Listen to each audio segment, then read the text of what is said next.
이번에 비대면, 완전 비대면 예배 보시는 걸 환영합니다. 네, 오늘 눈이 왔어요. 그래서 이따가 예배 끝나고 공부를 하시든 밥을 드시든 캐롤을 틀고 하시면 아주 분위기 있을 것 같아요. 네, 그걸 추천합니다. 크리스마스가 다가오기 때문에 오늘도 약간 그런 느낌을 제가 원해서 찬양을 들고 오게 됐습니다. 다 함께 찬양을 합시다.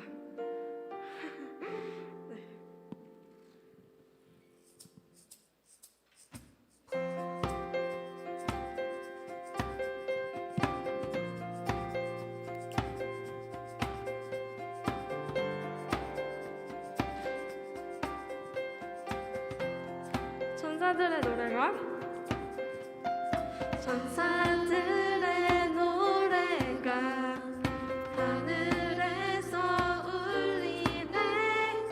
모든 소리 높여서 주의 나심 전하세. 모든 만물 기뻐해.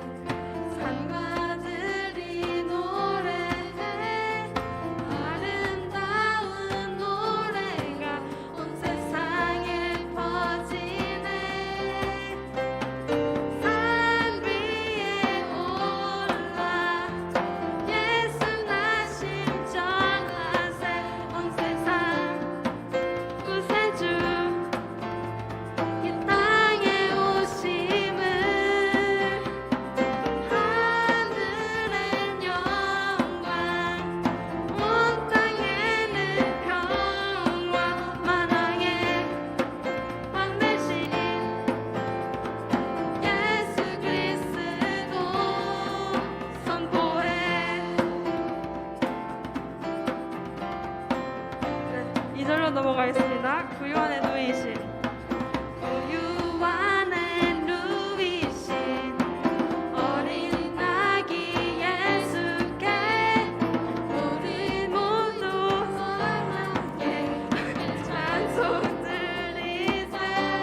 저에게 가장 와닿은 부분은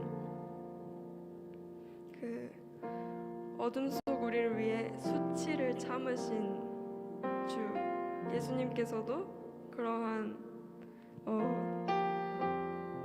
안 좋은 것들 조롱을 다 당하시면서 지금 저희를 위해서 오시고 돌아가셨는데 그런 느낌이 이런 수치라는 단어가 되게 일상적인 단어잖아요. 그래서 너무 와닿은 거예요. 그래서 여러분과 함께 나누고 싶었어요. 그만큼 우리를 사랑해 주시구나 라는 것을 정말 조금이라도 느꼈으면 좋겠다 라는 것에 대해서 그 메시지를 전하고 싶었고, 지금 이 시간 짧게 기도했다가 제가 기도하겠습니다. 잠깐 기도하겠습니다.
하나님 아버지, 오늘 이렇게 눈이 오는 날 예배를 드릴 수 있게 해주셔서 감사합니다. 코로나 때문에 요즘 더 심해지고 있는데 그 와중에도 시험 때문에 공부를 해야 하는 우리 아이들에게 하나님 힘이 되어주시고 정말 그 사랑으로 위안과 평안을 얻어서 잘 지낼 수 있도록 건강하게 일주일 동안 또 버틸 수 있도록 도와주세요. 오늘 말씀 전해주시는 도목사님께도 그런 힘 주시고 오늘 예배 잘 마칠 수 있도록 도와주세요. 예수님을 기도하며 다 같이 주기도문을 하겠습니다. 하나님 우리 아버지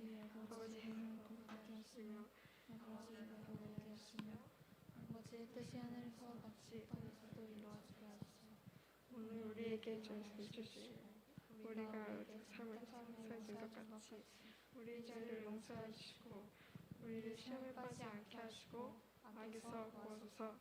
나라와 권능과 영광이 영원히 아버지의 것입니다.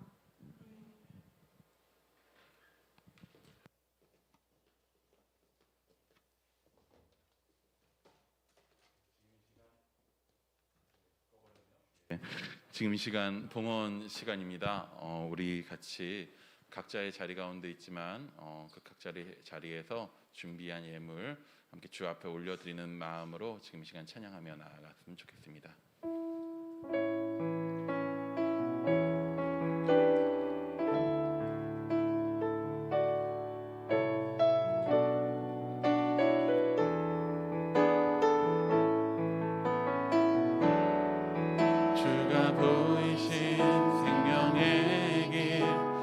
주님과 함께 상한 마음을 드리며 주님 앞에 나가리. 나의 의로움이 되신 주 그 이름 예수, 나의 길이 되신 이름 예수,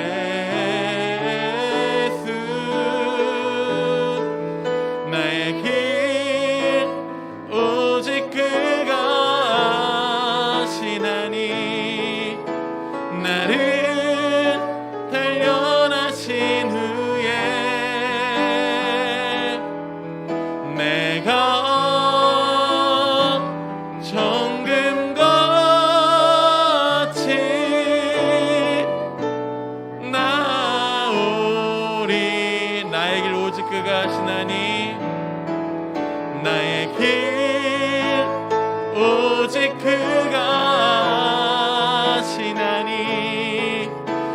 나를 단련하신 후에 내가 정금같이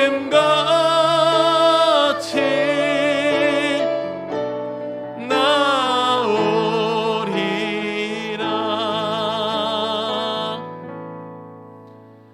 주님, 이 시간 우리가 각자의 자리에서 주 앞에 예배자로 나아갑니다. 주님, 우리의 시간을, 우리의 삶의 공간을, 우리의 몸을, 마음을 주 앞에 드림과 동시에 또한 준비한 예물 주 앞에 올려드립니다. 주님, 우리의 삶이 나 하나를 채우기 위해서 애쓰고 고달파하고 괴로워하는 삶이 아니라 주 앞에 드리고 나눔으로 인하여서 매일매일 주께서 채워주시는 은혜가 더욱더 많아지는 그러한 삶이 되게 하여 주시옵소서. 주 앞에 드리는 예물이 온갖 귀한 일들 가운데 사용되게 하여 주시옵고 우리의 삶 또한 주의 손길에 붙잡혀 주께 드려져 온갖 귀한 주의 일들 가운데 쓰임받게 하여 주시옵소서. 예수님의 이름으로 기도드립니다. 아멘. 지금은 광고 시간인데요. 제가 나와서 어떻게 자리를 잡으면 좋을까가 아직 익숙하지가 않아가지고 여기서 일단 일어섰었는데 이건 각도는 또 왜 이렇게 높아? 광고 시간이지요. 나는 사실 아무것도 모니터가 보이는 게 없어요. 광고 뜨죠? 안 뜨는군요. 잘 들으세요. 혹은 채팅 있네요. 봉헌 정리는 교사입니다. 정리 안 하셔도 되고요. 사실 두시면 됩니다. 방역 단계 2.5단계 있습니다. 좀 전에 발표됐죠. 어제 확진자 오늘 발표된 것 1,030명. 드디어 1,000명. 드디어라고 말하면 안 되죠. 1,000명을 넘어섰습니다. 항상 대면 예배 드릴 때마다 그런 마음으로 드렸거든요. 우리 모여서 예배 드리는 거 오늘이 마지막일 수 있어였는데 여러분, 우리 모여서 녹화하는 거, 라이브 하는 거 오늘이 마지막일 수 있어요. 각자 댁에서 녹화해가지고 모을 수가 있습니다. 나중에 혹은 제가 우리 집에서 라이브 예배를 드리는 걸 볼 수도 있어요. 어떻게 될지 모르는 세상입니다. 여러분 다들 건강 유의하시고 웬간하면 집에 계시고 별일 없이 잘 건강하게 지낼 수 있기 바랍니다. 대림절 특별기도회가 그럼에도 불구하고 진행 중에 있습니다. 저는 모여서 하는 건 아니고 매일 저녁 새벽 5시와 저녁 8시에 방송이 나가고 있고요. 녹화, 편집, 내보내는 것 등등 제가 하고 있어요. 많이들 참여하시고 여러 목사님들 함께 이제 오시는 예수님을 기다리며 대림절 이제 예배 드리는데 같은 마음으로 함께 좀 동참할 수 있기를 기대합니다. 광고사항 나가고 되게 작네요.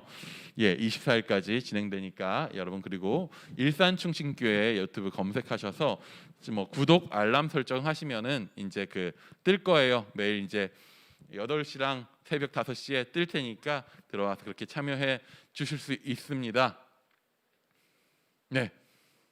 보통 광고가 끝나면 뭘 했었죠? 혼자 다 하려니까 되게 헷갈리네요. 우리 말씀을 함께 보도록 하겠습니다. 오늘 우리에게 주어진 말씀은요, 사무엘하 21장 1절에서 14절까지의 말씀입니다. 사실 모니터링이 되지 않고 있기 때문에 제가 앉아있는 이 자세가 혹여라도 되게 건방져 보이진 않을까 걱정이 좀 됩니다. 니들이 괜찮다고 되는 게 아니라 방송으로 볼 때 어떤지가 궁금하다는 거죠. 어차피 여기밖에 안 보이네요. 잠시만요. 제가 이것 좀 돌릴게요.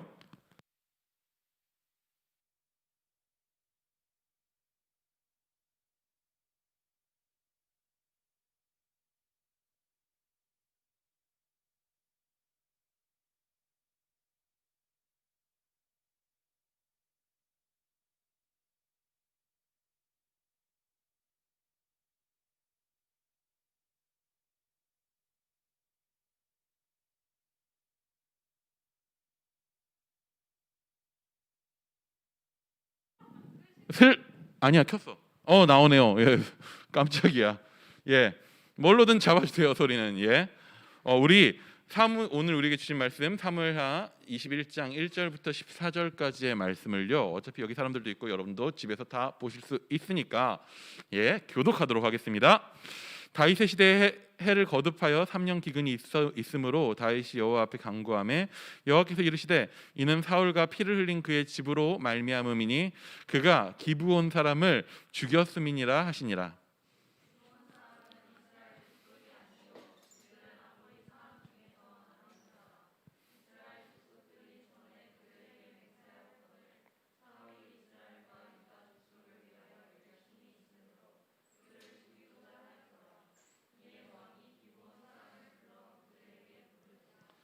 다윗이 그들에게 묻되 내가 너희를 위하여 어떻게 하랴 내가 어떻게 속죄하여야 너희가 여호와의 기업을 위하여 복을 빌겠느냐 하니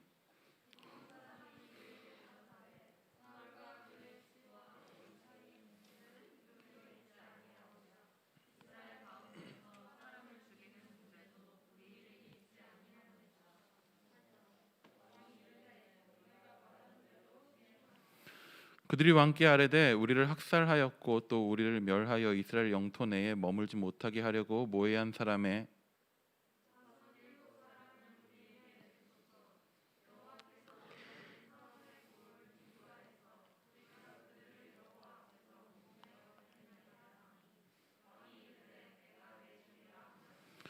그러나 다윗과 사울의 아들 요나단 사이에 서로 여호와를 두고 맹세한 것이 있으므로 왕이 사울의 손자 요나단의 아들 무비보셋은 아끼고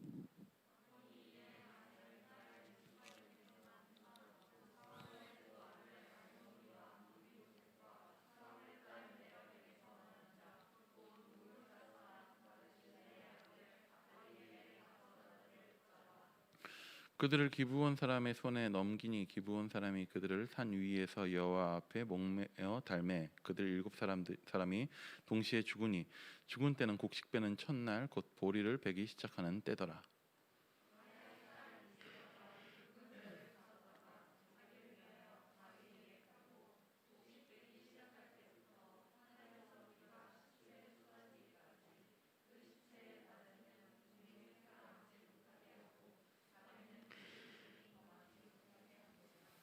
이에 아야의 딸 사울의 첩 리스바가 행한 일이 다윗에게 알려지매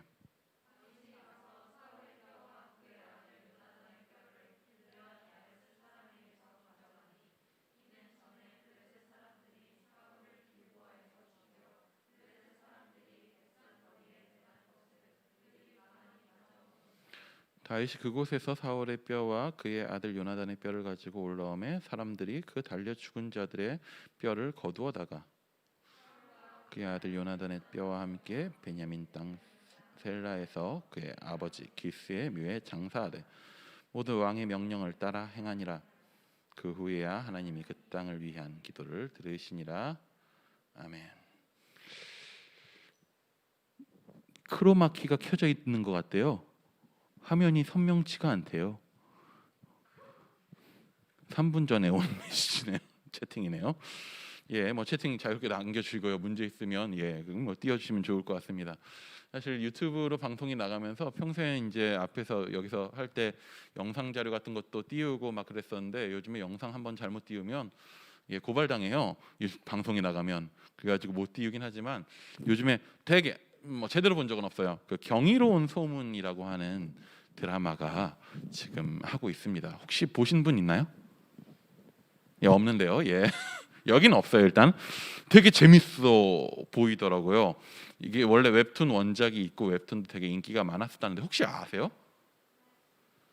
감사합니다. 예, 20대 이상만 아는 걸로. 왜냐하면 목사님들 사이에서는 그거 되게 재밌다고. 왜 웃는 거야? 야, 이거 30세 이상 감성인가요? 주인공이 고등학생인데.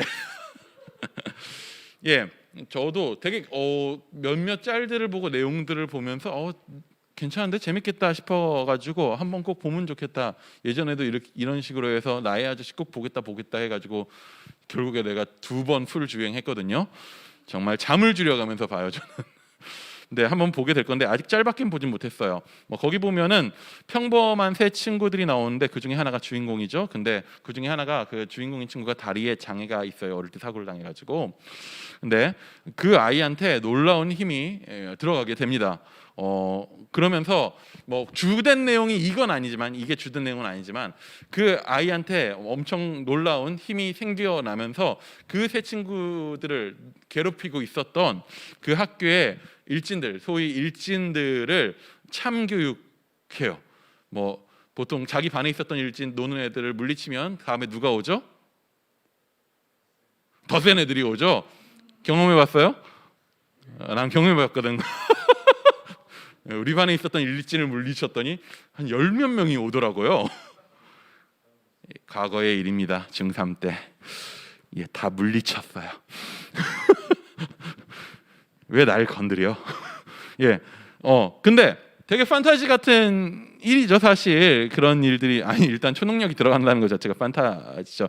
근데 그런 짤들이 굉장히 많아요. 영화나 영상, 뭐 드라마 같은데 짤로 잘려져 있는 거에서 막 참교육 영상 해가지고 나온 것 중에서는 뭔가 학교 안에서 애들을 괴롭히고 막 불림하고 있었던 힘 있는 애들, 노는 애들을 대상으로 해가지고 참교육시키는, 시원하게 한번 패주는 그런 영상들이 꽤 많이 있어요. 왜 이런, 어떻게 보면 되게 판타지 같은 일인데 왜 이런 영상들이 많이 나오는가 하면요, 생각해 봅시다. 한 반에 되게 노는 애 하나가, 일진 하나가 그 반에서 괴롭힌 당한 애 하나를 때렸어요. 때려가지고 그걸 해결하기 위해서 선생님이 이제 그 둘을 부르는 거예요. 맞은 애랑 때린 애랑 불러요. 그리고 앞에 두고 나가지고 너네 이렇게 하면 되겠니? 안 되겠지? 그러면 서로 화해해. 라고 하면 이 일이 해결이 될까요? 안 되는 걸 경험해 봤나요? 안 된단 말이에요. 그게 현실적이지 않은 방법이라는 거예요. 유치원처럼 그렇게 되지 않아요. 유치원에도 노는 애들 있나요? 우리 딸 유치원 가야 되는데 우리 딸이 그럴까 봐 걱정돼요. 애들 괴롭히고 그럴까 봐. 유치원은 불러가지고 그래도 혼내면은 애들이 울기라도 하고 화해라도 시키면 되지. 근데 고등학교는 중학교나 그게 안 된단 말이에요. 때린 애랑 맞은 애랑 불러놓고 화해시켜봤자 그 다음에 어떻게 되겠어요? 괜히 더 처맞겠죠, 나중에. 그게 안 돼요. 왜 안 되나? 왜 불가능한가? 사실 오늘 본문에서 그 부분들을 좀 다루고 있어요. 어떻게 하면 우리 안에 진정한 화해가 이루어질 수 있는가, 진정한 화목을 만들어낼 수 있는가라고 하는 거에 있어서 생각보다 그게 여러분 살면서 느꼈겠지만 되게 어려워요. 그걸 가능하기 위해서 그 첫 단계를 어떻게 해야 되는가라는 것들을 오늘 본문에서 나오는데요. 오늘 문제의 상황들을 좀 보도록 하겠습니다. 우리 1절을 한번 보도록 할게요. 1절입니다.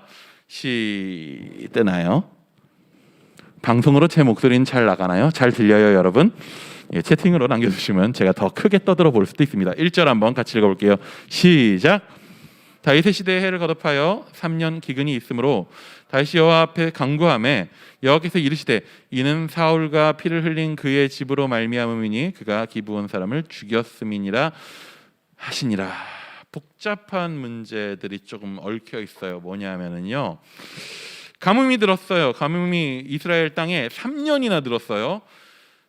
가뭄 3년은 코로나 3년보다 위험해요. 실제로 그 정도의 위기라고 생각하시면 좋을 것 같아요.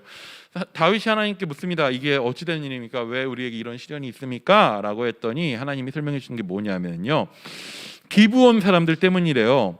기브온 사람들은요, 이스라엘 민족이 살고 있었던 가나안 땅, 그 이스라엘 영토 내에 거의 유일하게 합법적으로 거주하고 있었던 이방 민족이라고 보시면 돼요. 근데 걔네가 어떻게 거기 머무를 수 있게 됐냐면요, 다윗 때로부터 400여 년 전, 다윗 때로부터 400년 전에 출애굽한 이스라엘 백성이 여호수아를 필두로 해서 가나안과 전쟁을 벌여서 가나안에 있는 사람들을 몰아낼 때에 하나님은 이스라엘 사람들한테 그 가나안 백성들을 모두 몰아내 버리라고 했어요. 왜냐하면 이스라엘 백성이 가나안 땅에 살고 있었던 민족들의 악한 풍습과 문화, 이방 풍습과 문화들에 물들 것에 대해서 걱정하셨기 때문에 그들을 완벽하게 몰아내게 하셨어요. 그 가나안 땅 안에 있는 7민족이 있었는데 7민족을 다 몰아내게 하셨단 말이에요. 근데 그 중에 한 민족이요, 꾀를 내요. 어떻게 하냐면요, 그 안에 있는 민족들 말고 그 밖에 있는 멀리 있는 사람 민족들이랑은 이스라엘이 화친 동맹을 맺을 수 있었거든요. 그래서 기브온 사람들, 기브온 민족이 되게 가까이 있었는데도 불구하고 빵을 곰팡이 쓸게 하고 옷을 허름하게 해가지고 되게 멀리서 온 사람들인 것처럼 여호수아 이스라엘한테 와서 멀리서 온 사람들입니다. 우리 하친을 맺읍시다 해가지고 그때 여호수아가 이스라엘이 그래 내가 너희를 지켜주고 너희와 함께 동맹을 맺을게라고 해서 하나님의 이름으로 여호와의 이름으로 동맹을 맺어요. 실제로 바로 옆에 있는 부족이었단 말이에요. 어떻게 보면 속아서 맺은 동맹이긴 하지만 그 일로 인해서 하나님의 이름으로 여호와의 이름으로 맺은 맹세였기 때문에 그 맹세는 지켜져요. 그래서 모든 가나안 땅 안에 있었던 이방 민족들이 몰아내질 때에 기브온 족속 하나만 이스라엘 영토 내에 살았었어요. 근데 문제는 뭐냐? 이 약속 여호와의 이름으로 하나님의 이름으로 맺어진 이 언약을요 누군가 등장해서 그냥 너무나도 쉽게 깨 부셔버려요. 그게 누구였냐면 바로 사울 왕이었어요. 다윗 바로 앞에 있었던 왕이죠. 사울 왕이 어떻게 하느냐? 자기가 왕이었을 때 기브온을 공격합니다. 도대체 왜 그런 짓을 했느냐? 우리 2절 읽어보진 않을게요. 2절에 보면요 뭐라고 나오냐면 저의 가장 큰 과제는 설교 시간을 짧게 하는 거거든요. 근데 내용이 복잡해서 말이 많아질 수밖에 없어서 좀 자르면서 갈게요. 2절에 보면요 사울이요 자기 민족을 섬기는 열심, 이스라엘과 유다 족속을 위하여 열심이 있어서 그 이방 민족을 기브온 족속을 공격했다라고 나와요. 근데 이걸 세 번역에서 보면 뭐라고 나오냐 하면요 자기 민족만을 사랑함으로 자기 민족만을 편파적으로 사랑함으로써 그랬다라고 해요. 궁극적으로 사울이 왜 기브온을 공격했느냐? 자기 민족을 사랑했다. 그거는요 풀어서 말하면요 그 맥락 안에서는요 사울은 어떤 왕이었냐? 백성들로부터 끊임없이 자기가 왕임을 자기의 인기를 얻기 위해서 애쓰던 왕이었단 말이에요. 당장 다수 민족이었었던 이스라엘 큰 그 가나안 땅의 민족 안에 기브온이라고 하는 이방 민족, 섞일 수 없는 민족이 들어와 있는 거에 대해서 이스라엘 백성이 아마 불편해했었던 것 같아요. 당장 우리나라도 몇 년 전인가요? 제주도에 예멘 난민 온다 그래가지고 한 10만 명 오는 줄 알았네. 하도 난리가 나가지고 굉장히 그 인원이 와도 불편해했었단 말이에요. 그런 일들이 있었단 말이에요. 당장 기브온 사람들이 있는 거에 대해서 이스라엘이 불편해했겠죠. 그래서 그거에 대해서 사울이 여호와의 이름으로 맺은 언약이 있었음에도 불구하고 그들을 공격해요. 인기를 끌려 했었던 거죠. 통치자들의 이런 행동들을 지금도 굉장히 많이 봅니다. 사울이요 기브온을 학살했어요. 그리고 나서 그때로부터도 시간이 꽤 지났어요. 그리고 이제 사울도 이제 왕에서 물러나고 다윗이 왕이 된 후로도 이제 다윗 통치의 말년이에요. 사실 21장은 말년이에요. 그런데 갑자기 이제 와서 3년의 가뭄이 드는 거죠. 우리가 이제 코로나19로 1년이 돼가요. 오늘 경이로운 역사적인 날이죠. 코로나19 확진자 최대 숫자, 하루 확진자 최대 숫자를 오늘 찍은 날이죠. 코로나19로 1년을 보내본 소감이 어떤가요? 쉽지 않죠. 사실 여러분 각각이 느끼는 그 힘듦 이상으로 어떻게 보면은 가정을 책임져야 되는 사람들, 자영업자들 되게 많이 더 힘들 거예요. 얼마 전에 그런 걸 봤어요. 군인이 휴가증을 받았는데요. 말년 휴가인데 그 군 입대하고 나가지고 처음 받는 휴가 있죠. 그거부터 해서 다 몰아가지고 나오더라고요. 코로나 때문에 한 번도 못 나온 거야. 정말 안타까운 일이에요. 오늘 군인 와야 되는데 아직 안 왔죠? 곧 올 거예요. 코로나19 이상의 재앙이에요. 가뭄은. 이건 뭐냐면요. 당시에 중앙정부라고 하는 것들이 체계적인 역할을 제대로 하고 있지 못했었던 고대 사회에서 가뭄이라는 거는요. 그냥 먹을 게 없어서 사람들이 죽어나가는 일들을 눈으로 보게 되는, 생산된 식량만큼만 사람들이 먹고 살아갈 수밖에 없는 상황이 일어난 거예요. 1년만 있어도 많은 사람들이 희생되는데 2년, 3년이 지속됩니다. 그래서 다윗이 하나님께 구합니다. 그러자 하나님이 답을 주시죠. 아직 해결되지 않은 문제가 있었던 거예요. 기브온 사람들의 문제가 있었던 거예요. 어떻게 보면 다윗 통치 이때로부터 따지면요, 대략 못해도 30-40년 전 일이에요. 다윗은 그래서 그 문제를 해결하고자 기브온 사람들을 부릅니다. 그리고 묻습니다. 어떻게 해줘야 되겠냐? 어떻게 해야 우리가 너에게 속죄할 수 있겠냐? 우리의 잘못을 어떻게 해결해야 너희가 우리를 위해서 복을 빌어주겠냐? 궁극적으로는 어떻게 해주어야 당신들과 화해할 수 있겠습니까? 물어본 거죠. 그러자 그 사람들이 답합니다. 우리 5절 6절은 한번 읽어볼게요. 5, 6절입니다. 시작. 그들이 왕께 아뢰되 우리를 학살하였고 또 우리를 멸하여 이스라엘 영토 내에 머물지 못하게 하려고 모해한 사람의 자손 7사람을 우리에게 내주소서. 여호와께서 택하신 사울의 고을 기브아에서 우리가 그들을 여호와 앞에서 목매어 달겠나이다 하니 왕이 이르되 내가 내주리라 하니라. 이게 누군지 조명 때문에. 네. 사실 조명 때문에 여러분 얼굴 잘 안 보여요. 그래서 계속 누구랑 눈 마주쳐야면 저분이랑 마주쳐요. 사실 눈이 보이는 건 저분밖에 없어요. 나는 윤시현 선생님. 예, 여기 있으라니까 왜 갔어요? 어떤 요구를 합니까? 그 사람들이요, 우리를 학살하였었던 그 사람, 사울이죠. 그 사람은 이미 죽었고 그 사람의 가문의 사람 7명을, 7이라고 하는 것은요, 그냥 많은 숫자 적은 숫자의 의미가 아니라 완전 숫자로서의, 충만한 숫자로서의 의미가 있어요. 그러니까 전체를 대변할 수 있는 숫자, 7이라고 하는 숫자. 7명을 보내주십시오. 그러면 우리가 어떻게 하겠다? 그들을 목매달아 처형하겠습니다. 그리고 그들을 기브아, 사울이라고 하는 사람의 본가가 있는, 사울의 가문이 모여서 살고 있는 그곳에 매달아 놓겠습니다 라고 하자 다윗이 그 소원을, 그 부탁을 들어주죠. 그래서 다윗은 사울의 왕의 첩이었었던 리스바라고 하는 사람의 아들들과 사울의 딸 메랍의 아들 5을 기브온에게 넘겨줍니다. 대략의 내용이 이런 내용이에요. 여러분 어떻게 생각하십니까?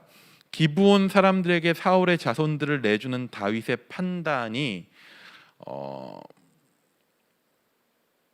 옳게 혹은 합당하게 여겨지나요? 사실 사울의 가족 사람들은 이렇게 생각할 수 있어요. 아니 벌써 30-40년은 지난 일 가지고 지금 와서 왜 우리한테 이러냐? 얘기할 수 있겠죠. 아니 과거의 일 때문에 그 집안의 사람 7명의 목숨을 요구하는 기브온 사람들의 요구는 합당한가요? 일단 그건 좀 감안해 보시면 좋을 것 같아요. 당시에는 사형제도라고 하는 것이 굉장히 흔한 처벌제도였고 법 자체에서 보복법, 상대방이 나에게 눈에는 눈, 이에는 이, 상대방이 나를 해한 만큼 상대방에게 해를 직접 가할 수 있는 보복법 자체가 그 시대의 문화로 자리 잡고 있었던 사회였어요. 그래야 어느 정도, 그 정도가 돼야 어느 정도 사회가 유지되고 건강하게 돌아갈 수 있었던, 경찰력이라든가 체계적인 체계가 없었던 시절이라는 것들을 감안하고 생각해 봅시다. 기브온의 요구는 과해 보이지 않나요? 근데 한 가지 좀 생각해 볼 게 있어요. 하나님이 다윗을 통해서 세우시기 원했었던, 아니 하나님이 자기의 백성이, 이스라엘 백성이 갖추기 원했었던 모습은 뭐였었냐 하면 하나님의 모습을 나타내는 민족, 나라였었단 말이에요. 하나님의 나라가 이스라엘 백성 가운데 이루어지는 걸 원했어요. 그걸 위해서 굉장히 중요한 요건 중에 하나가 그 백성은요, 화해하는 백성, 화목을 이루는 백성이었었단 말이에요. 용서하고 화해하고 하나됨을 이루고 하는 것들을. 근데 지금 굉장히 심각한 그 이스라엘 내에 있는, 그것도 하나님의 이름으로 함께 살기로 약속한 민족과 극심한 갈등 상황에 있었어요. 그런 상황 속에서 기브온이 요구해 옵니다.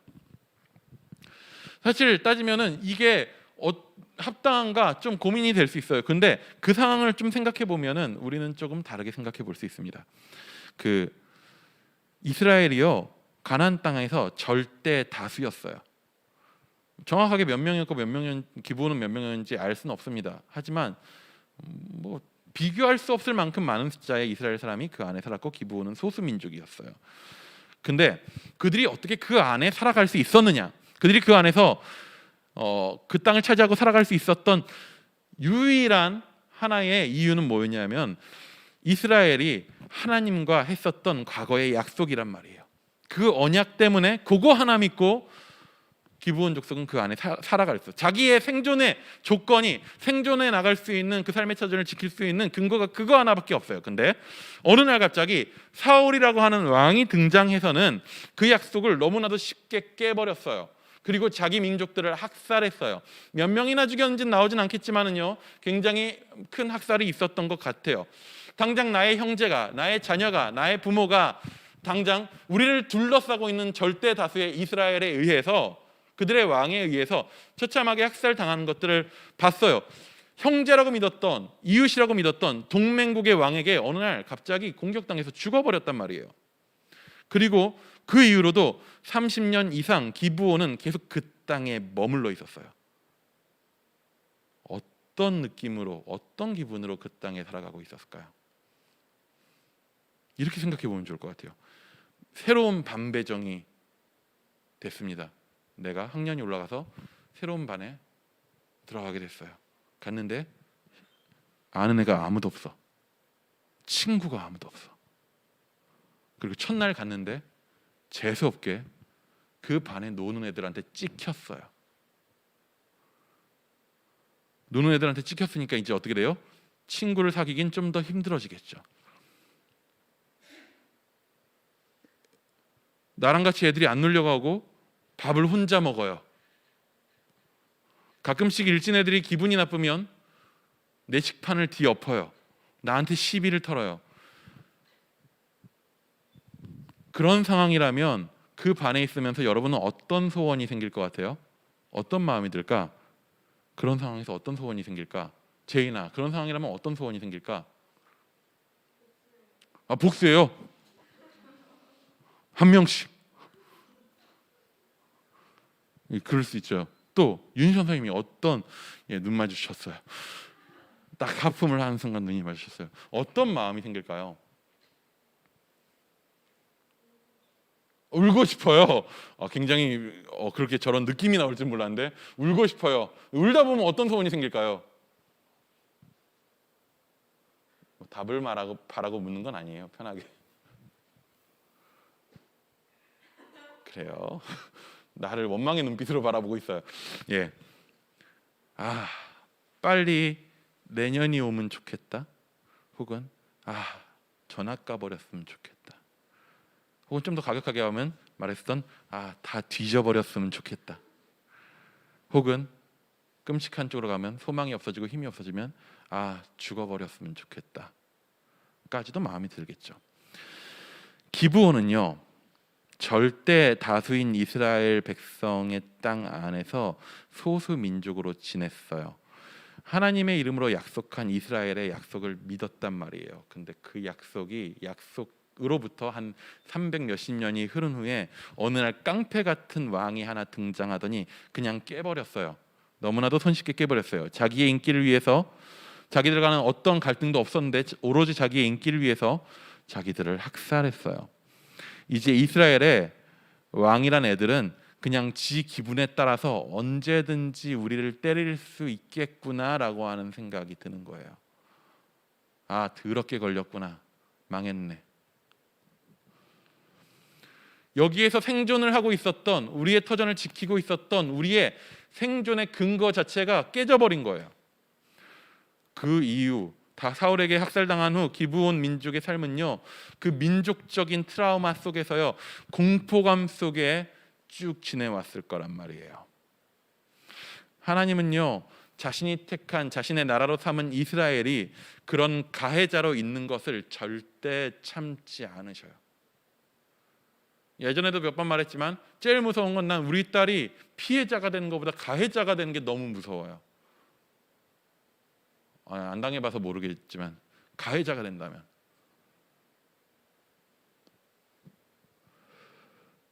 하나님은 그런 경험을 지금 겪고 계신 거죠. 하나님이 내리신 3년의 가뭄, 그 고통스러운 가뭄은요, 이스라엘 입장에선 고통스러운 걸 수 있겠지만요, 이스라엘 안에서 기브온이 겪었어야 했었던 고통에 대한 벌이었던 거예요. 그리고 이제는요, 그 벌을 받은 후 화해가 이루어져야 되는 거죠. 이스라엘은요, 기브온에게 가서 기브온에게 용서를 구하죠. 어떻게 하면 우리가 화해할 수 있을까요? 어떻게 하면 당신들에게 속죄할 수 있겠습니까? 다윗이 묻죠. 이에 대한 기브온의 요구가 7명의 목숨이었었던 거예요. 근데 그 방식에 굉장히 의미가 있어요. 기브온은요, 사울의 가족 중 7을 처형해요. 여러분, 우리의 형제들이 그렇게 30여 년 전에 수백 명이 얼마나 많을지 모르는 수많은 사람들이 죽었어요. 민족적인 트라우마에 시달려요. 그리고 우리를 그렇게 했었던 이의 가족들은요, 여전히 이스라엘 땅 안에서 그냥 잘 살아가고 있어요. 그렇다면은 여러분, 어떻게 복수하고 싶습니까? 준용아, 어떻게 하고 싶니? 며칠 전에 이틀 전인가요? 어제네요. 조두순이 풀려났습니다. 이렇게 실명 말하면 안 되나요? 나오는 출소하는 곳부터 조두순의 집 앞까지 시위를 하고 그를 죽여야 된다라고 외치는 사람들이 진을 쳤어요. 왜냐하면 그 사건이 있었을 때 그 아이 하나를 희생시킨 그 끔찍한 사건이 우리 민족 모두 그 소식을 접한 모든 사람들한테 트라우마가 됐거든. 그 이상으로 갚아주는 것이 우리의 트라우마를, 그런 자들, 그런 끔찍한 일을 행할 수 있는 자들은 완전히 죽여서 소멸시키는 것이 우리한테 있어서는 우리에게 평안을 주고 위로를 줄 수 있는 길이 되는 거예요. 실제로 기브온 입장에서는요, 사울의 감은 다 씹어먹어 죽여도 그래야만 좀 속이 풀릴까 했을 거예요. 소수 민족으로서 있으면서 얼마나 주변으로부터 서름을 당했을까요? 힘이 없잖아요. 누가 자기들하고 친구가 돼 주겠어요? 사울 왕이 이미 공격한 자기들인데 이방인들이라고 욕하고 손가락질했을 거고 차별받았을 거잖아요.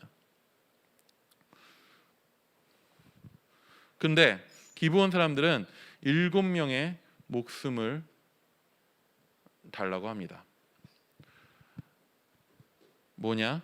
그 7사람들만을 기브아 사울의 본거지에 죽여서 매달므로써 여호와의 약속을 깨는 자들은 결국에 이렇게 된다라고 하는 본보기만을 보여준 거죠. 그러자 어떤 일이 벌어지느냐?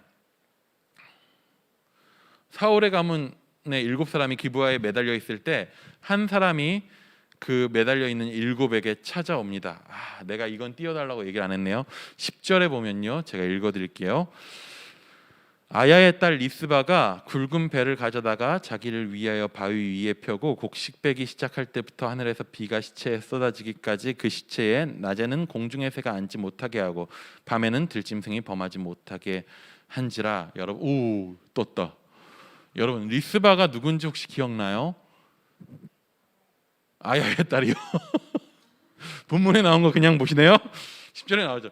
리스바는 어떤 사람이냐면요, 아야의 딸이고 사울의 첩이고 지금 매달려서 죽어 있는 7명 중에 2명의 엄마예요. 그가 아들을 잃은 처참한 심정으로 그곳, 아들이 매달려 있는 7사람이 매달려 있는 곳으로 갑니다.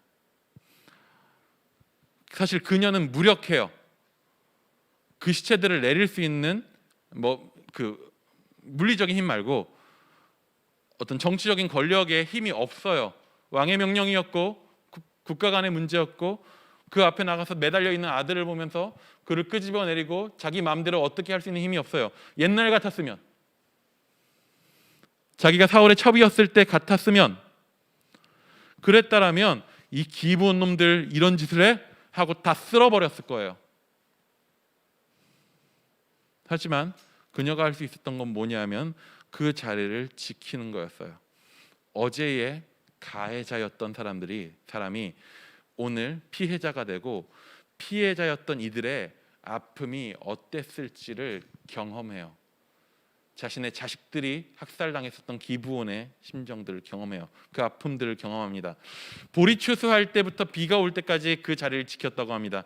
대략 이스라엘의 건기였었던 거진 봄에서 가을까지 못해도 4에서 6개월 정도의 기간 동안을 그곳에 배를 깔고 지켰던 거예요. 그 시체들을. 그리고 비가 내립니다. 가뭄이었던 그 땅이 우기를 맞이하고 드디어 3년 만에 비가 내립니다. 그리고 다윗이 이 이야기를 전해 듣죠. 어떻게 하는가?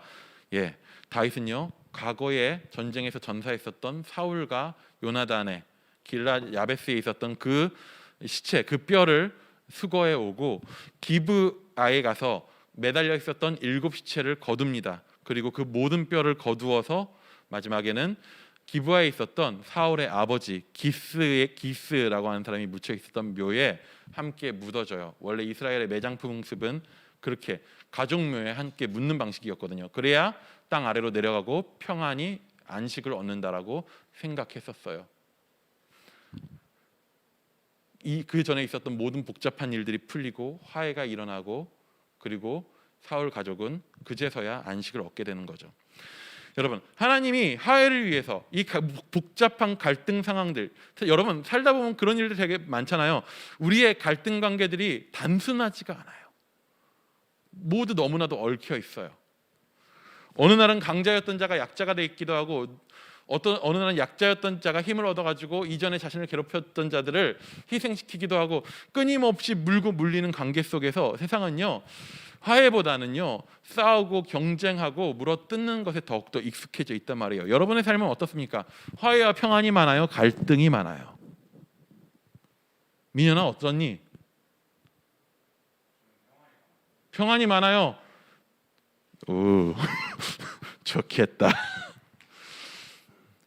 내가 네 삶에 있었던 갈등들을 좀 아는데 평안이 많다 하니 정말 너는 예수 그리스도의 은혜 안에 사는구나. 믿음이 좋은 친구예요. 우리의 삶은요 쉽지가 않아요. 수많은 갈등 속에 둘러싸여 있단 말이에요. 그런데 거기서 우리가 하나님의 백성으로서 우리가 취해야 되는 자세, 화해를 위해서 취해야 되는 중요한 자세 한 가지가 있는데 뭐냐면요, 하나님은요 단순히 옳고 그름을 따지시는 분이죠. 정의를 세우시는 분이에요. 근데 그 정의를 세우시기 위한 방법으로 마치 그 AI가 재판하듯이 이건 맞고 이건 틀려 해가지고 무작정 그냥 하시는 분이 아니란 말이에요. 왜냐하면 그게 가능하지가 않아요. 실제로 상황이라는 게 다 있기 때문에. 어떤 학자가 그런 글을 썼어요. 여러분, 사자가 늑대를 물고 있어요. 늑대를 구해줘야 되겠다 하고 보니까 늑대가 고양이를 물고 있어요. 고양이도 물려있네. 고양이를 구해줘야 되겠다 했더니 고양이가 뭐를 물고 있을까요? 쥐를 물고 있어요. 그러면 뭐부터 시작해야 될까요? 하나님의 방법은 쥐부터 구하는 거예요. 하나님의 방법은 뭐냐면요, 여러분 아까 처음에 얘기했었던, 왜 선생님이 불러서 야 너 노는 애 때리네, 얘한테 사과해, 이제 화해해, 그래 친하게 지내, 그러니까 안 되는 이유가 뭐예요? 그게 불가능한 이유가 뭐예요? 힘의 균형이 맞지가 않는 거예요. 어차피 화해해봤자 얘는 여전히 학교에서 힘을 가지고 있는 애고 얘는 여전히 힘이 없는 애란 말이에요. 옳고 그름을 떠나서 이 관계 속에선 절대 화해라는 게 이루어지지 않아요. 그럼 하나님은 어떻게 하시느냐? 힘이 없는 자에게 힘을 줘서 들어 올리시거나 그것을 위해서 힘이 있는 자들을 무너뜨리셔요. 하나님께서 이스라엘에게 3년의 기근을 주셨어요. 그리고 사울의 가족의 7의 목숨을 내어놓는 것에, 그리고 그들을 매달아 놓음으로써 하나님의 언약을 어기는 자들은 이렇게 될 것이다라는 것들을 오랜 기간 동안에 기브아 사람들, 사울 가문의 사람들한테 보여주는 것을 허락하셨어요. 그렇게 돼야지만 기브온의 힘과 사울 가문의 힘이 같아지는 거고, 이스라엘이 기브온의 입장을 이해할 수 있게 되는 거고, 힘이 같아져야지만 거기에서 화해라고 하는 것이 시작될 수 있는 것이죠. 그래서 하나님은 힘 있는 자들을 낮추셔요. 하나님은 그러다 보니까 어쩔 수 없이 굉장히 많은 부분에서 약한 자의 편이셔요. 가끔씩 우리가 쉽게 강자와 약자가 뭐가 중요하냐, 오른편을 들어야지 라고 쉽게 얘기하지만은요, 강자는요 자신의 잘못도 옳은 것으로 포장할 수 있는 방법이 수도 없이 많아요. 하지만 약자는 악을 행해도 자신의 약함 때문에 어쩔 수 없이 악한 일들을 행할 수밖에 없는 때가 너무나도 많단 말이에요. 그러면 중요한 것은 하나님은 시시비비 자잘못을 따지는 것에 목표를 두시는 분이 아니에요. 범죄자를 처벌하고 끝, 속 시원하지에 마음을 두시는 분이 아니에요. 그랬으면 인간들을 다 쓸어 죽여버리고 세상을 정화시켜버리는 게 하나님 입장에서는 제일 편했을 거예요. 하나님이 원하시는 건 뭐냐면요, 시시비비가 아니라 화해예요. 화해. 약한 자들이 세워지고 같은 입장이 돼서 화해하고 서로가 서로를 이해하고 죄를 지었다라면 그거에 맞는 형벌을 받을지라도 죄를 지었을 수밖에 없는 이유가 이해되어지고 그들이 잘못을 시인하고 서로 고생했다고, 죄 짓는 동안 그 사람은 또 얼마나 그 죄 지을 수밖에 없는 상황 속에서 그가 악하기도 했지만 약해서 죄를 지을 수밖에 없었던 상황 가운데서 얼마나 괴로웠을까라는 것들이 또 이해받고 화목을 이루는 것. 왜냐하면 하나님 입장에선 단 하나도 버린 자식은 없거든요. 자식들이 화해하기 원하시는 거예요. 그래서 궁극적으로 하나님이 화해를 이루시기 위해서 하셨던 궁극적인 방법이 뭐냐? 절대 선인 자신의 입장, 절대 악이었었던 잘못을 저지른 사람의 입장이 있었음에도 불구하고 아무 잘못 없으신 그분이 사람의 입장으로 내려오시는 거예요. 같은 입장이 되어서 그들의 입장 속에서 그들을 돌보고 그들과 함께하면서 그들이 경험할 수밖에 없는 죽음의 문제를 스스로 감당하시면서 그 안에서 화목을 이루신 거예요. 너희가 당한 어려움, 너희가 당하고 있는 죄, 서로 물고 물리는 괴로운 그 모든 것들 나도 알아. 나도 다 경험해 봤거든. 그럼에도 불구하고 내가 너희와 화목하고 싶어, 화해하고 싶어. 내가 여전히 너희를 사랑해. 너희가 죄 지었던 것들, 하나님이 우리가 괴로운 거, 우리가 죄 지을 수밖에 없는 거, 우리가 연약한 거 어떻게 알아요? 얘기할 수 없어요. 왜냐하면 그분이 다 아시거든요. 그렇기 때문에 여러분, 우리는요 그 하나님의 방법들을 배워야 돼요. 우리의 관계 가운데 있어서 갈등들이 있을 때, 어려움들이 있을 때 우리는 충분하게 항상 우리가 내가 약자지, 내가 피해봤어라는 생각으로 갖기 쉽지만요, 생각보다 우리의 상대편이 약자의 입장에 있을 때가 있어요.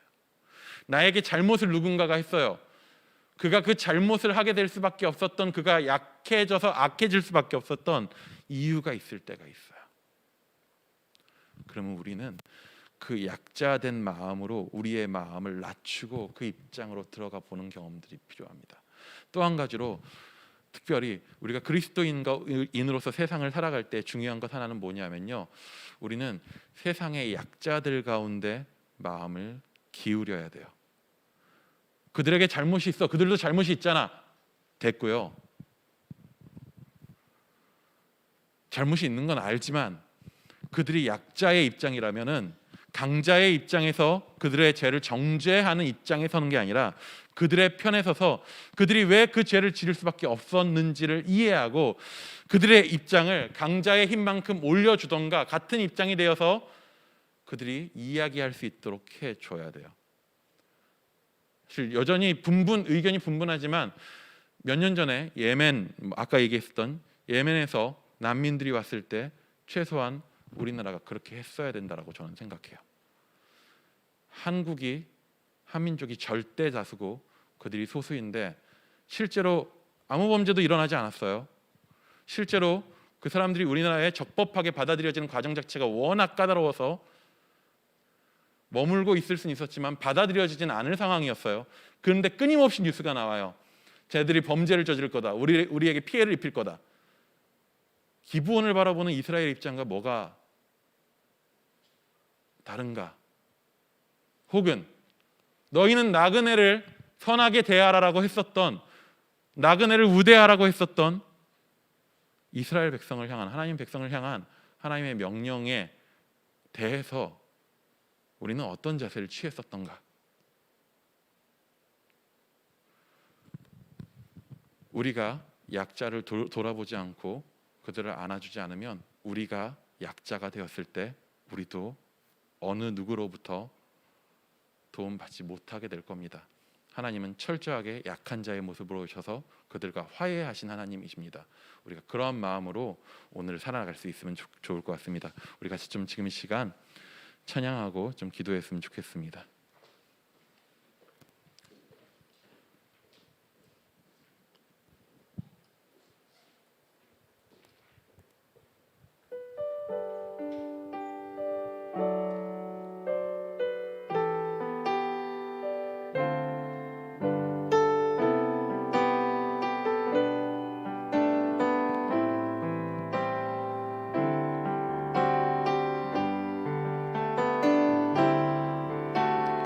아버지 사랑 내가 노래해, 아버지 은혜 내가 노래해. 그 사랑 변함없으신 거짓 없으신 성실하신 그 사랑,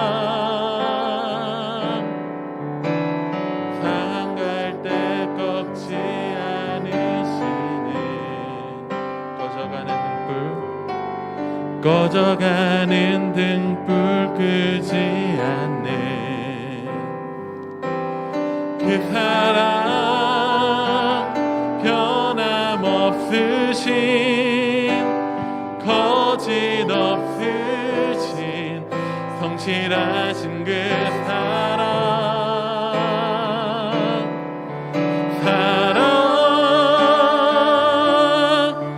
그 사랑 죽으신 날 위해 다시 사신 예수 그리스도, 다시 오실 그 사랑, 죽음도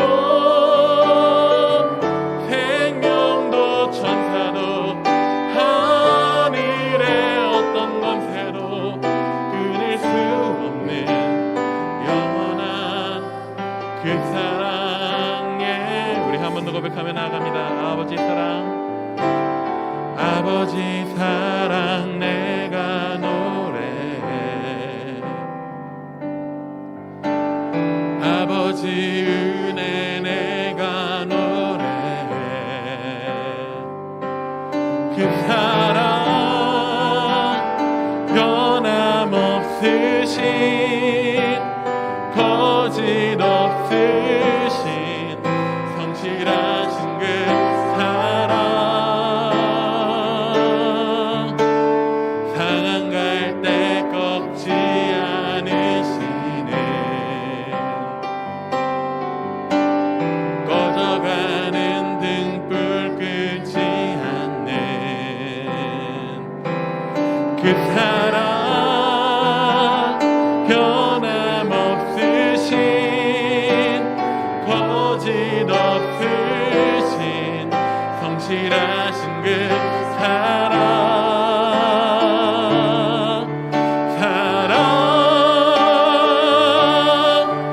그 사랑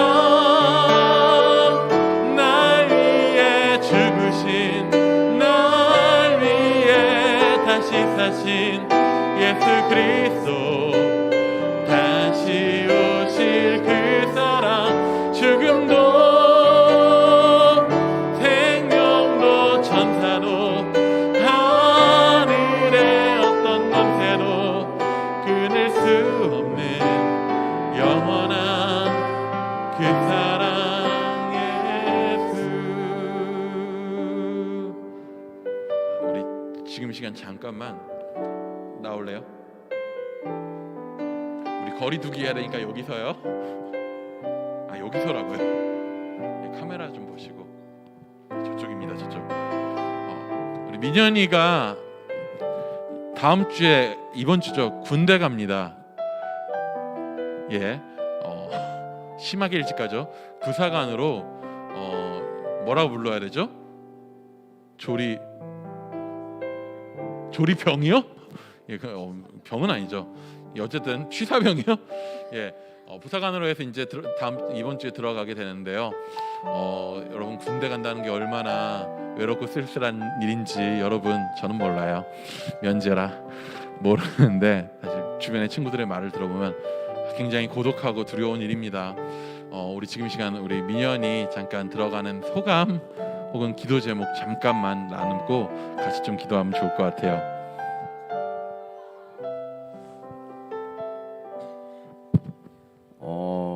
너무 일찍 들어가는 게 좀 그렇긴 한데 제 꿈을 위해서 먼저 출발한다고 생각하고 그런 생각하려고 하고 딱 기도 제목은 가수 다치지 않고 건강하게 잘 지내는 거. 네, 끝입니다. 우리 이 시간 좀 같이 기도할 때요. 민현이를 위해서 좀 기도해 주면 좋을 것 같습니다. 군인은 약자거든요. 외롭고 조금 어렵고 새로운 환경, 이제 훈련도 해야 될 거고 그 힘든 환경들 들어갈 때에 다치지 않고 건강하게 그 과정들 다 치러낼 수 있도록, 그리고 이 선택을 통해서 이어질 이후에 민현이의 삶 가운데 주님의 인도하심이 있기를 좀 우리가 같이 구했으면 좋겠고요. 또한 모아서 좀 같이 기도하도록 하겠습니다. 우리 말씀을 좀 기억하면서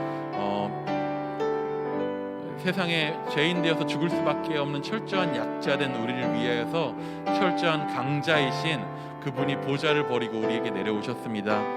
그 사랑을 받은 우리가 그 사랑 받은 그대로 약자의 편에 서서 그들을 위해서 그들을 감싸 안고, 그들이 죄가 많아서 그들이 고슴도치같이 가시가 막 돋쳐 있을지라도 그 가시를 주께서 나를 위해서 그렇게 품어주셨으니까 나도 그들의 가시를 품으며 오늘 그 약자들의 편에서 그들을 세우고 우리 안에 진정한 화해가 이루어질 수 있는 그 시작점들을 만들어갈 수 있는 우리가 되게 해달라고, 약자들의 편에 서서 그들을 세우며 주의 화해와 평화를 이루어내는 우리의 삶 될 수 있게 해달라고 우리 민현이와 우리 말씀을 들은 기도 제목들 위해서 좀 같이 기도하며 나가기 원합니다. 기도하시겠습니다.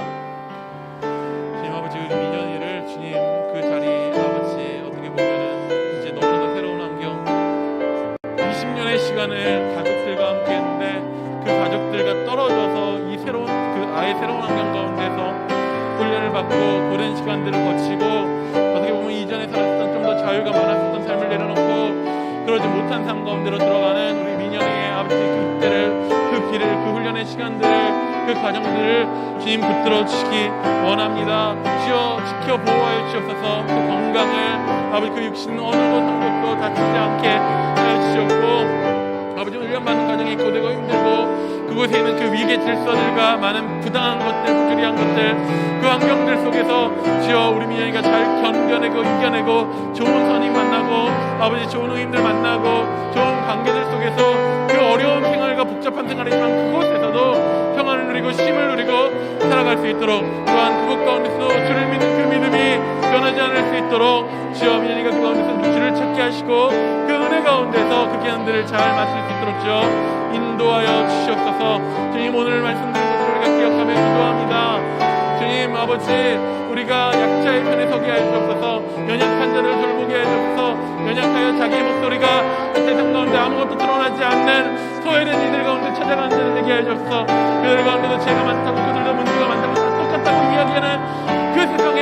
힘 있는 자들의 쉬운 말들 가운데 길을 닦고 그들 가운데 나아가서 그들의 어려움과 그들이 실패할 수밖에 없었던, 할 수밖에 없었던, 그들이 죄에 속에 있을 수밖에 없었던 그들을 품으며 그들이 회복되고 세워져서 동등한 입장에서 우리 안에 화해가 이룰 수 있는 그 모습이 될 수 있을 때까지 우리가 연약한 자들을 돌보고 그들을 세우고 이 땅 가운데 참으로 모두가 화해하고 하나 되는 하나님 나라를 이루는 가운데 화목의 도구로, 화목의 아버지 사자로 그렇게 파송되어 세우는 느낌들을 이룰 수 있도록 우리를 인도하여 주시옵소서.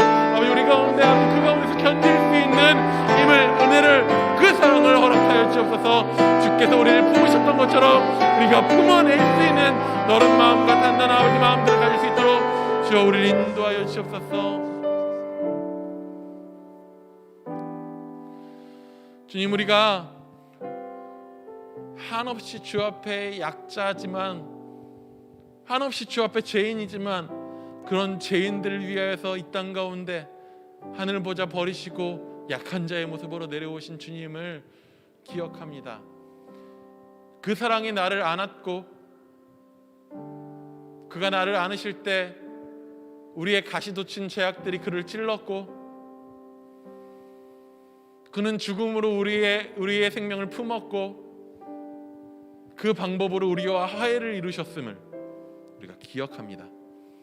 주님, 우리도 세상이 바라보기에 무식하고 비효율적으로 보일지라도 예수의 방법을 따라 사는 사람 되게 하여 주옵소서. 연약한 자들 가운데 나아가게 하여 주옵소서. 자신들의 목소리를 아무리 들내어도, 자신의 억울함을 아무리 말해도 세상에 들리지 않는 그런 작은 목소리들, 연약한 자들 가운데 나아가게 하여 주옵소서.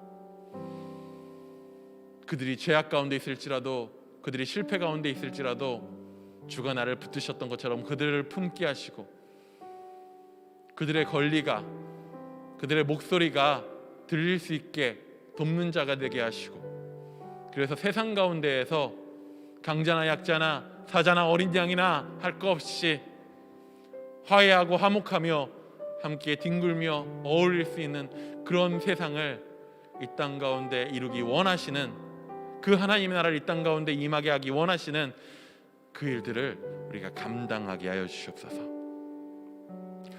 특별히 군대에 가는 우리 민현이 20여 년의 삶을 가족과 함께 지내다 이제 너무나도 다른 환경 가운데로 주님 나아갑니다. 주여, 그 삶을, 그 인생을, 어떻게 보면 그 어려운 과정들을 주께서 친히 끝까지 동행하여 주실 줄 믿습니다. 고된 훈련 가운데서 그 육신을 지켜주시옵소서. 그 마음을 상하게 하고 무너지게 하는 그 안에서의 수많은 관계들과 위계들과 부조리함들 속에서 그 마음을 지켜주시옵소서.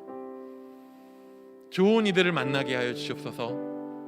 무엇보다도 그 가운데에서, 그 안에서 나와 동행하시는 하나님, 나를 지키시는 하나님을 찾고 부르짖어 만나게 하여 주시옵소서. 그가 있는 모든 곳 가운데 그로 말미암아 하나님 나라 이루어지는 것들을 보게 하여 주시옵소서.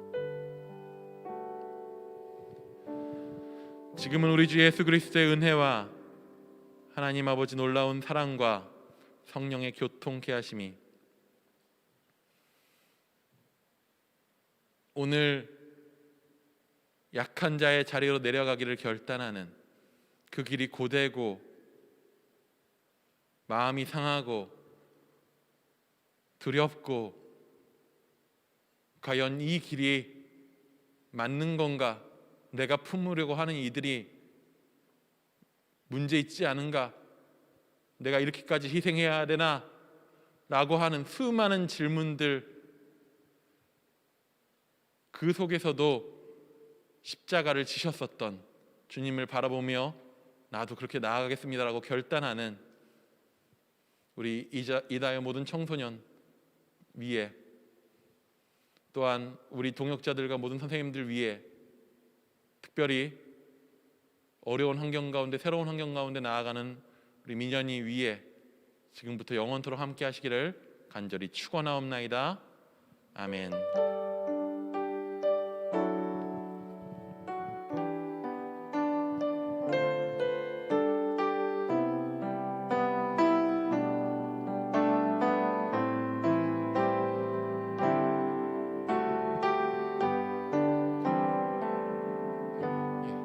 조명을 계속 보고 있었더니 눈에 잔상이 계속 남네요. 여러분, 녹화로 이렇게 라이브로 이렇게 내보낼 수 있는 것도 언제까지 할 수 있을지는 잘 모르겠습니다. 단기가 심해져서.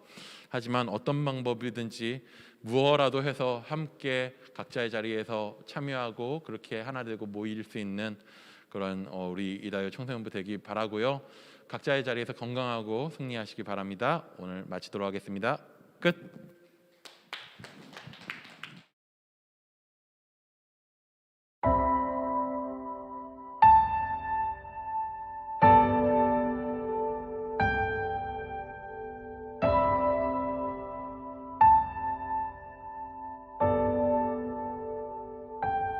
사랑을 구하는 사람, 눈물을 아끼지 않고 기쁨을 함께 나누는 사랑 용서를 구하는